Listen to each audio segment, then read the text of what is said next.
हरे कृष्णा। ओम नमः शिवाय। बृहस्पतिवार के दिन बृहस्पति देव के कथा सुनाने जा रही हूँ। बृहस्पति देव की कथा, गुरुवार की कहानी, आरती। बृहस्पति देव की बड़ी ही दुर्लभ कथा है। जो ये कथा करता है या सुनता है उसके घर में सुख समृद्धि भगवान बृहस्पति देव विष्णु भगवान देते हैं। तो आइए बृहस्पतिवार का दिन, गुरुवार का बड़ी ही दुर्लभ कथा सुनाने जा रही हूँ। आप लोग मनचित और ध्यान से श्रवण कीजिए।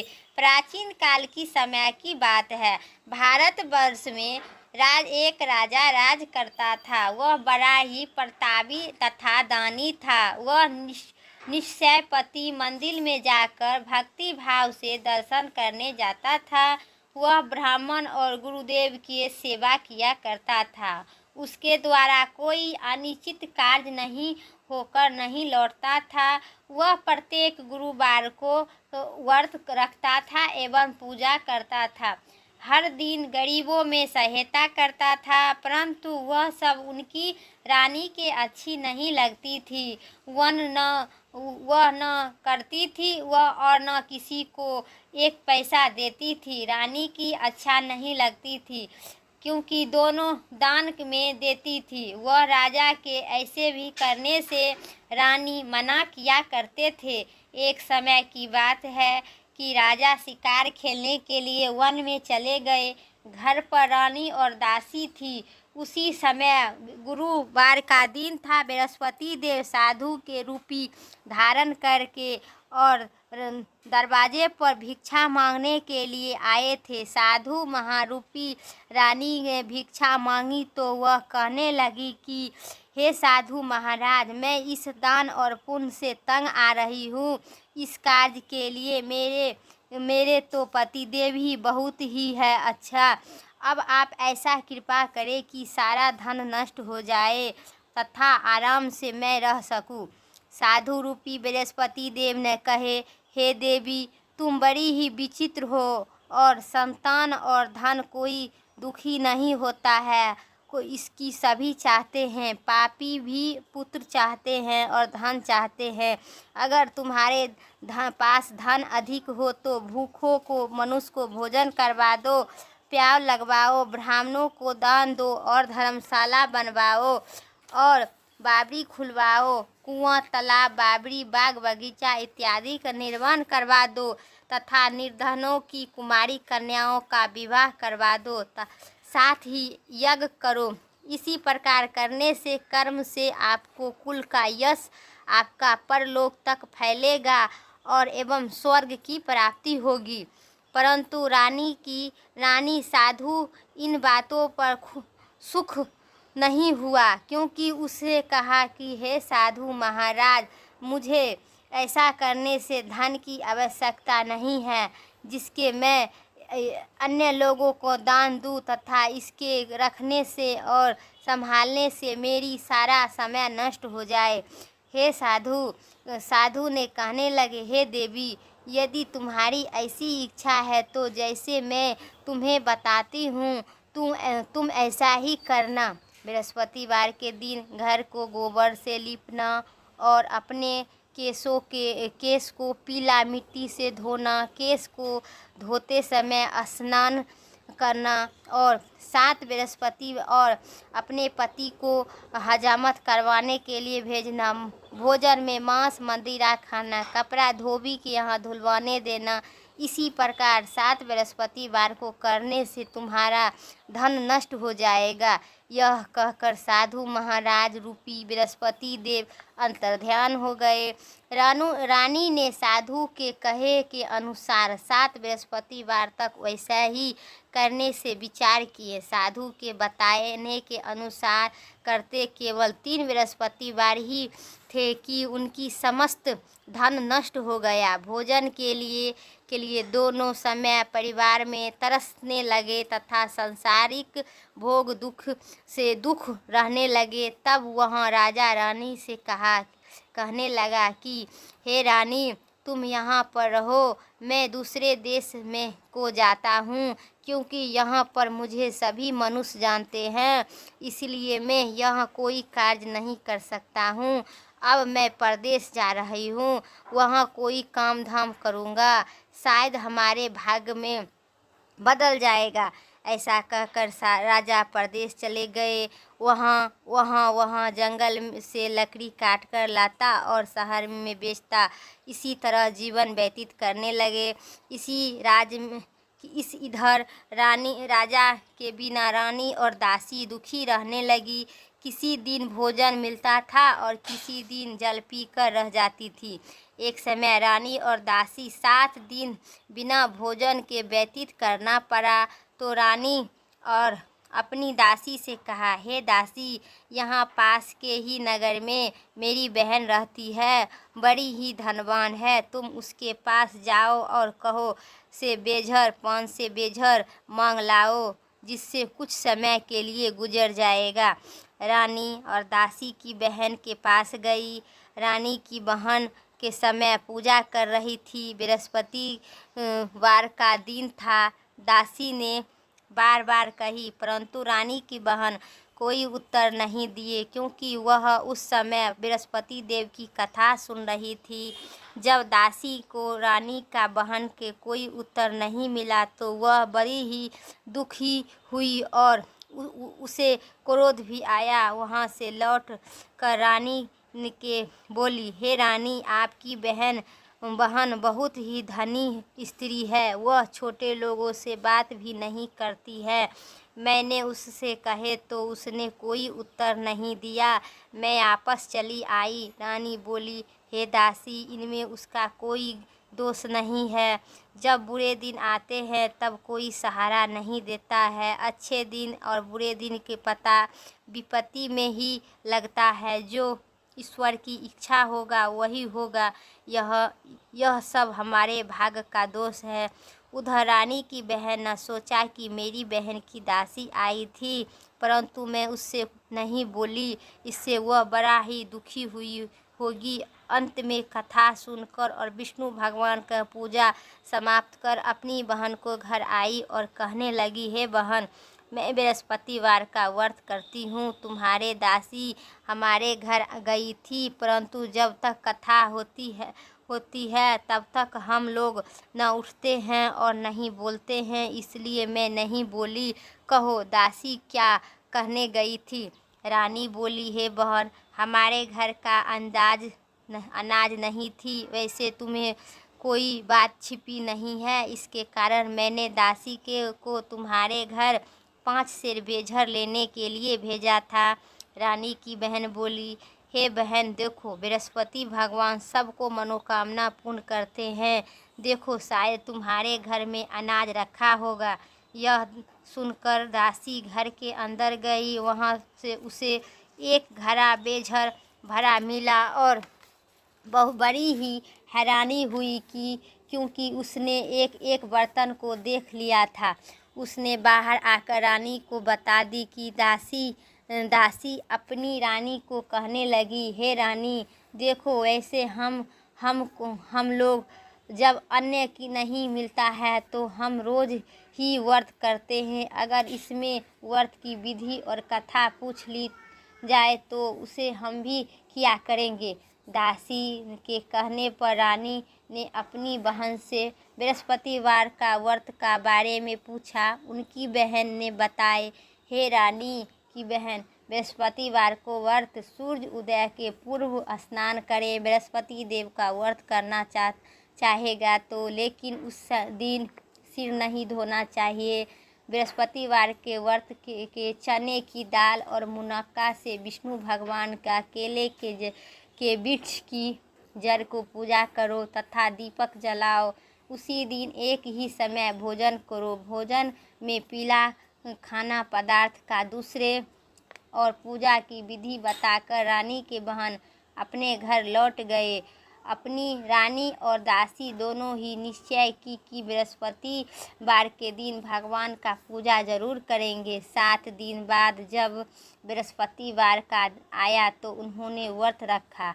घुड़साल में जाकर चना और गुड़ बीन कर लाई तथा उनकी दाल, केले की जड़ तथा विष्णु भगवान का पूजा किया। अब भोजन पीला कहाँ से आए, तो दोनों बड़ी ही दुखी हुई, परंतु उन्होंने व्रत किया था, इसी कारण बृहस्पति भगवान प्रसन्न होते थे और एक साधारण व्यक्ति के रूप में वे 2 थाली में सुंदर पीला भोजन लेकर आए और बोले कि दासी को देखकर बोले, हे दासी, यह भोजन तुम्हारे लिए और तुम्हारे रानी के लिए है। तुम दोनों आने वाले बारे में कुछ भी पता नहीं था।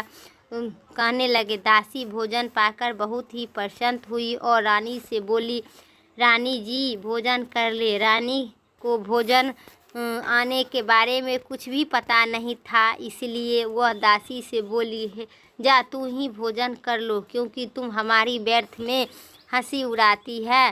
दासी बोली, हे रानी, एक व्यक्ति भोजन दे गया है। और रानी कहने लगी, वह भोजन तेरे लिए दे गया है, तुम ही भोजन कर लो। दासी ने कहा, वह व्यक्ति हम दोनों के लिए 2 थाली में भोजन दे गया है, इसीलिए मैं और आप आपस में दोनों ही साथ साथ भोजन करेंगे। दोनों ने गुरु भगवान बृहस्पति भगवान की नमस्कार करके भोजन का प्रारंभ कर ली। उसके बाद ही वे प्रत्येक बृहस्पतिवार को गुरु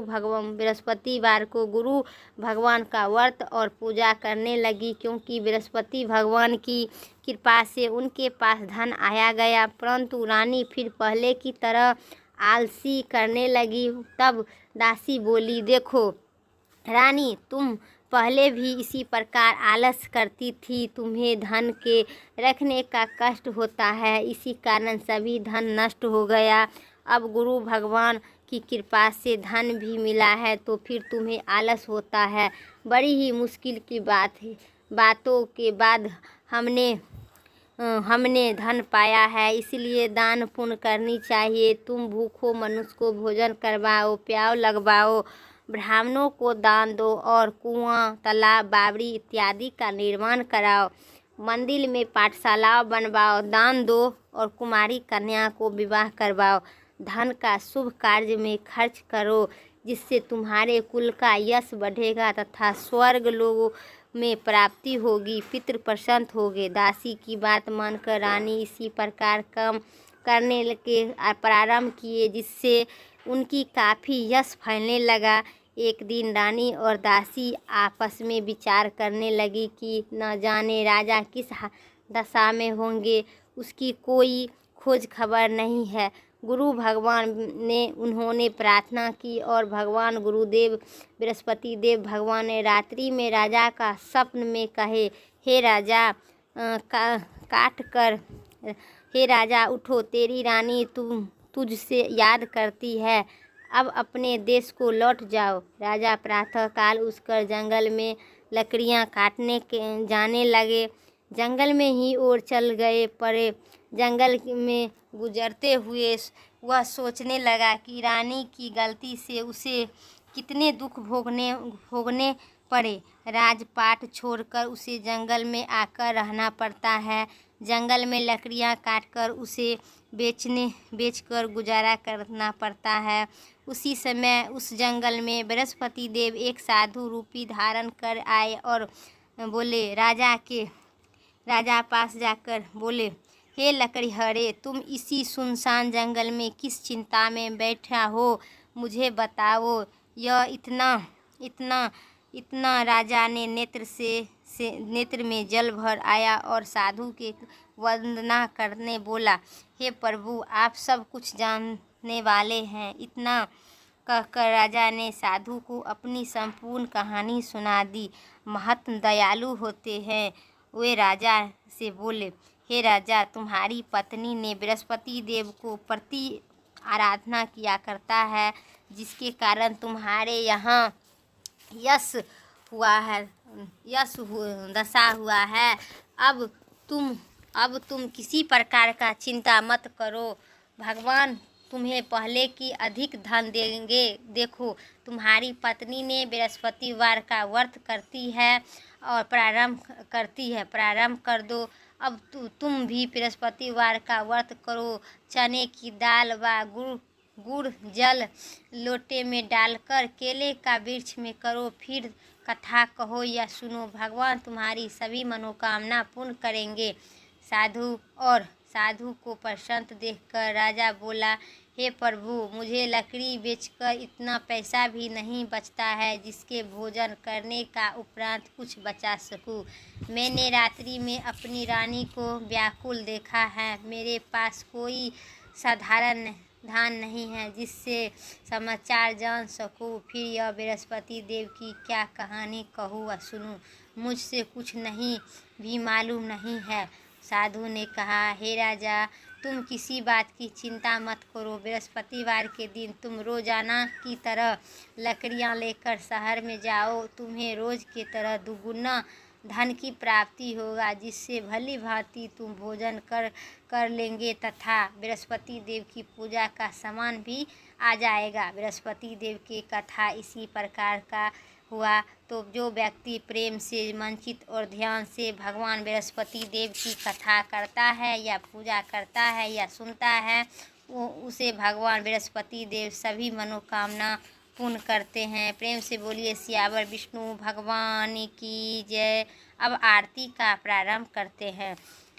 ओम जय बृहस्पति देवा, स्वामी जय बृहस्पति देवा, छीनी छीनी भोग लगाऊं, कदली फलिने बा। ओम जय बृहस्पति देवा, तुम पूरनी परमात्मा, तुम अंतर्यामी, जगति पिता जगदीश्वर, तुम सबके स्वामी। ओम जय बृहस्पति देवा, चरनामिति निजिमल, सब पातक हरिता, सकल मनोरथ दया कर, कृपा करो भरिता। ओम जय बृहस्पति देवा, सकल मनोरथ दया कर, कृपा करो भरिता। तने मन धन अर्पण कर, जो जन शरण पड़े। ओम जय बृहस्पति देवा, प्रभु प्रगट हो कर आकर द्वार खड़े, दीन दयाल दयानिधि, भक्तन हितकारी। ओम जय बृहस्पति देवा, पाप दोष सब हरिता, भय बंधन हारी, सकल मनोरथ दया कर, सब यश कारी। ओम जय बृहस्पति देवा, सकल मनोरथ दया कर, सब संकट हारी, विषय बिटारी मिटाओ, संतन सुखकारी। ओम जय बृहस्पति देवा, जो कोई आरती तेरी प्रेम सहित गावे, जेठानंद आनंद कर, सो निश्चय पावे। ओम जय बृहस्पति देवा, ओम जय बृहस्पति देवा, स्वामी जय बृहस्पति देवा, छीनी छीनी भोग लगाऊं, कदली फलिने बा। ओम जय बृहस्पति देवा। प्रेम से बोलिए विष्णु भगवान की जय, बृहस्पति देव की जय। जय जय श्री सीताराम लक्ष्मीपति नारायण की जय। मेरा कथा यहीं तक समाप्त हुआ। अगर मेरा चैनल पर नए हैं तो प्लीज़ मेरी चैनल को सब्सक्राइब पक्का कर लीजिएगा, क्योंकि मेरी चैनल पर यही धर्म कर्म और शास्त्र से मेरी रोज़ दिन का वीडियो हम अपलोड करते हैं। तो आप लोग के सब्सक्राइब से हमें अधिक प्रेरणा होती है और मेरी आपकी सब्सक्राइब से मेरी वीडियो के नोटिफिकेशन सबसे पहले आप सभी तक पहुंचेगी। तो फिर नेक्स्ट वीडियो लेके आते हैं, शुक्रवार का व्रत कथा लेके आते हैं। तब तक के लिए मुझे दीजिए इजाज़त। जय श्री राम, राधे राधे।